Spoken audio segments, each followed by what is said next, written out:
Mahabalipuram day 1 ఇగో ఇదే మా room. మేము దాదాపు ఇక్కడికొచ్చిన తర్వాత చాలా సేపు వెతికినాం.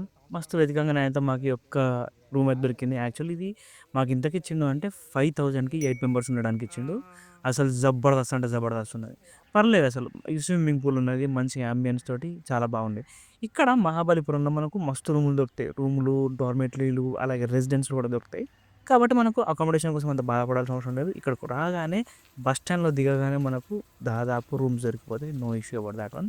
ఇంకెవరికైనా గాని గూడా ఇక్కడ బీచ్ వ్యూ తోటి కావాలనుకుంటే మాత్రం ఇక్కడ బీచ్ దగ్గరనే ఇక్కడ హోటల్స్, రెస్టారెంట్స్ ఇవన్నీ ఉన్నాయి. ఇక్కడికొచ్చి మీరు ఉండాలనుకుంటే ఉండొచ్చు. ఇక్కడ వెనకాల కనిపిస్తున్నాయి గదా! ఇవ్వే ఆ రెస్టారెంట్స్ అన్నీ. ఇక్కడికి చాలామంది ఫారినర్స్ వస్తున్నారు. ఎందుకనంటే సర్ఫింగ్ కోసం అని జెప్పి. ఇక్కడ ఇంటర్నేషనల్ సర్ఫింగ్ కాంపిటీషన్ కూడా జరుగుతాయంట. అలాగే అందుకని జెప్పేసి చాలామంది ఫారినర్స్ అందరూ ఇక్కడికి సర్ఫింగ్ నేర్చుకోవడానికి వస్తున్నారు. ప్లస్ సర్ఫింగ్ గూడా చేస్తున్నారిక్కడ.